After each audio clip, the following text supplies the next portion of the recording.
Hello, I'm Ashley Thomas and welcome to my channel, and here is my review of JoJo Rabbit, directed by Taika Waititi. I think that's how you pronounce his name. Apologies if it's incorrect. So we got JoJo Rabbit based on a book called Cajun Skies. I've never read it, so I can't compare. So the film follows a little boy called Johan. He's part of the Hitler Youth. He absolutely adores Hitler and everything that Hitler believes in and what the Nazi Party stands for. And he's so fanatical about Adolf Hitler that Hitler himself appears in his imagination as an imaginary friend. And one day he finds out that his mother has been hiding and protecting a little Jewish girl in her attic. And it's as a result of this and everything that happens as the story evolves, his beliefs are sort of thrown into question, into conflict. So I'm going to be honest, for the first 10 to 20 minutes of this movie, I just really struggled to get into it. I really struggled to get immersed or invested. That was nothing down to performances. It was more sort of down to how the characters were introduced and the structure of the narrative within those first 10 to 20 minutes. But also the humour. At first, the humour just really did not gel with me. I didn't quite understand it. There were moments in which I sort of chuckled and laughed a little bit, but I was thinking, during those first 10 to 15 minutes, I was thinking, I don't think I'm going to enjoy this. But it's as the movie then starts to evolve, as the story starts to unfold, and it starts exploring these serious, deep ideas and themes, and sort of really starts digging into the harsh reality and the harsh truths that's occurring at the time this story is based during within Nazi Germany. That is when everything started to work for me, and this film really started to take off. And that was literally just after the first, I would say, approximately 10 to 20 minutes. I felt like for me they just really sort of struggled, or the narrative was just a little bit too bumpy and just sort of rocky as they're introducing you to these characters. But then as they start digging into what this story is all about, that is when it all started to work for me. And even the humour then all of a sudden made sense. And I actually really liked the humour in the end. It all just made sense and it worked, and eventually it gelled with me. I had quite a few laughs with this movie. There were a couple of really funny moments. But it is dark humour. And it is humour that will make people feel uncomfortable.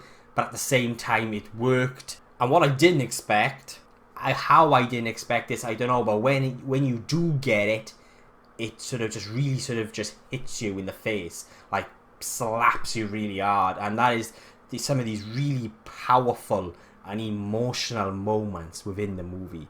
There's a couple of them and I teared up during them, but when you get them, there are those few moments that you get, and it was incredibly powerful. And a lot of that was down to Taika Waititi's direction and how he shot these scenes. It was beautiful how he did it, and that helped that helped amplify the emotion within those moments. But it was also the performances, and that for me is the main one. And it's the performances that really help sell the drama and what these characters are going through and the emotions. And when it comes to those powerful moments that I'm talking about, it's really the performances that sell that. Then you have also got Taika Waititi's direction, which I thought this was a very well directed movie by Taika Waititi. Again, I'm going to apologise if I'm saying his name incorrectly. The standout performance for me though was the boy playing Johan, the lead character, his name being Roman Griffin Davis. His performance in this movie was just great. Like, for a child actor, now there were little moments here and there where you're sort of reminded that, oh yeah, he's a child actor, but overall he delivered a fantastic performance. He was the beating heart of this movie, and that was all down to his performance. I mean, he soaked the emotion when he needed to. He was just terrific. I believed in the character because of his performance. I was just really impressed, to be honest. But the same also goes for everyone else. Scarlett Johansson as his mother was also very, very good in this movie. I really liked what she did. And Sam Rockwell. Now, Sam Rockwell he runs the Hitler Youth Group. And so he's the leader of this group. And the screen time that he's got within this movie is very limited. Like, he's not in this, it'd be wrong for me to say he hasn't got a massive role, but his role is limited. Like, he doesn't get that much screen time. But in the screen time that he has got, wow, he leaves an impact.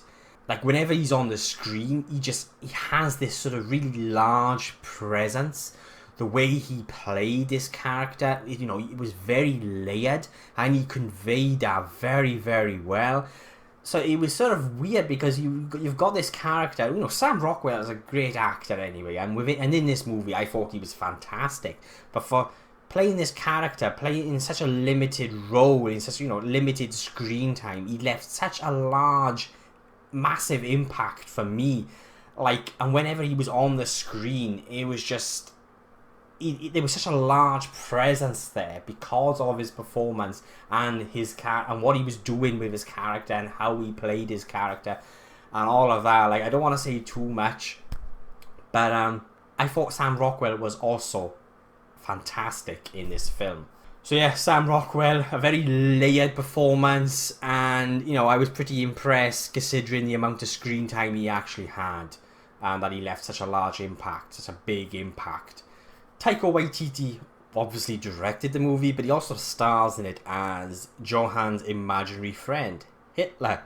And it's very comedic, like, you're introduced to him straight away, and it's sort of very over the top.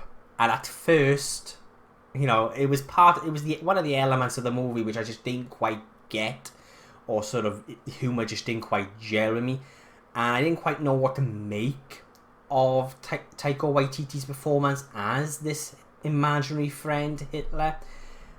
But as like I said, as the story unfolded and events unfolded and the story evolved, I really got to understood it.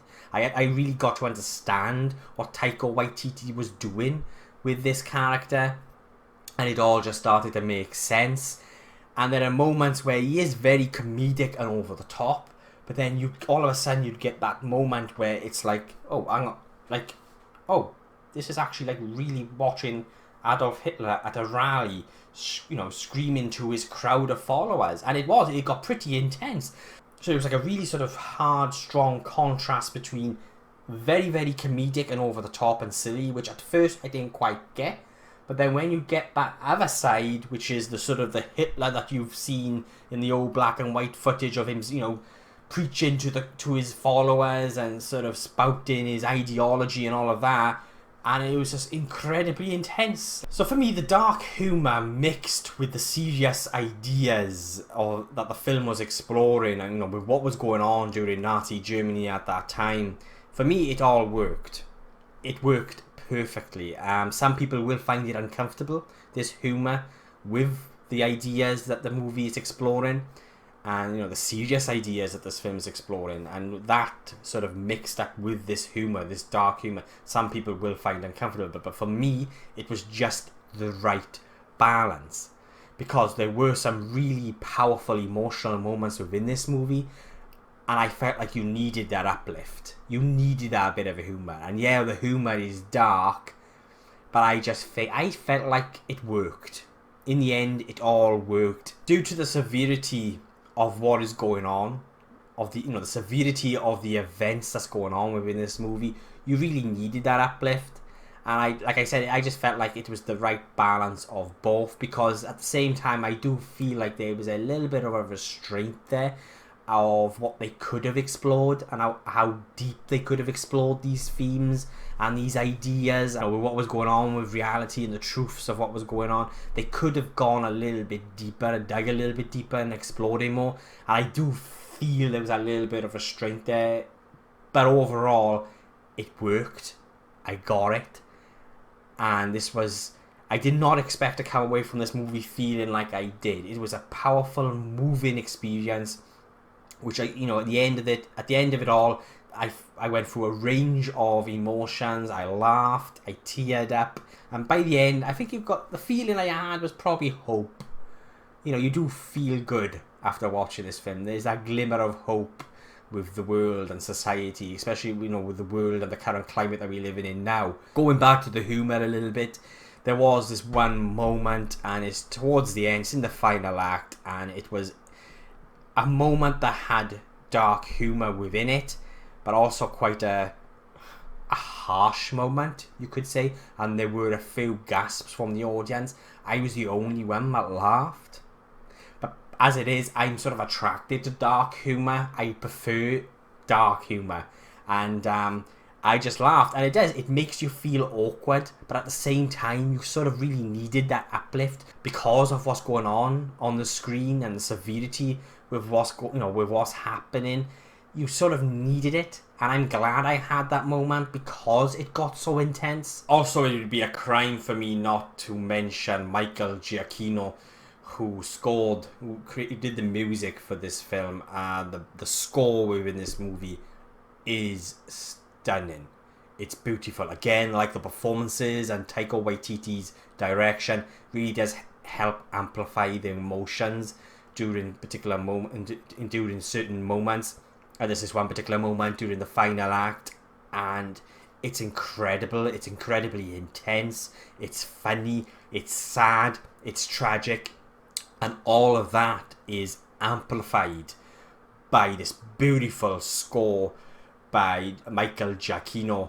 Again, sorry, apologies if I'm pronouncing that incorrectly, but all of these elements together just, there's this one particular moment during the final act, and it's sort of in slow motion as well, and so if you've seen the film, you probably know the moment I'm talking about, but it's just beautiful and so impactful.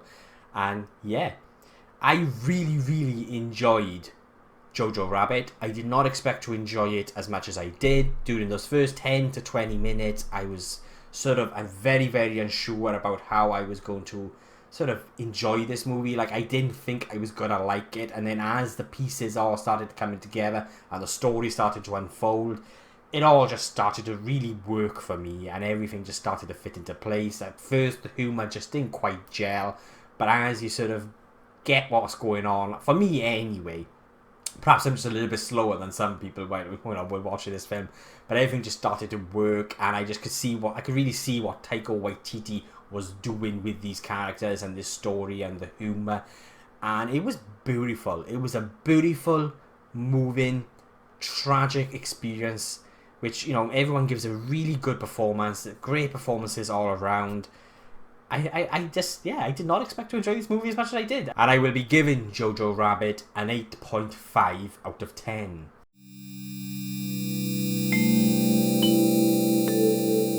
And there's my thoughts on JoJo Rabbit. That is my review of JoJo Rabbit. What do you think of JoJo Rabbit? Please let me know below. Have you read the book that is based on? Let me know, and what's it like? Would you recommend it? My next review is going to be for the BBC series Dracula. It'll be my first review of a TV series on this channel. I recently watched it. I really want to talk about it. So yeah, that will be my next review. The Dracula BBC series. It's a 3-part series, and I'm going to be reviewing it all as one. At the end of the day, it's one story. So thanks for watching. If you have watched up until now, I really do appreciate it. And remember, if you want to follow just a geek from Wales talk about film, TV and everything geeky, then don't forget to hit that subscribe button, and I will be seeing you guys soon.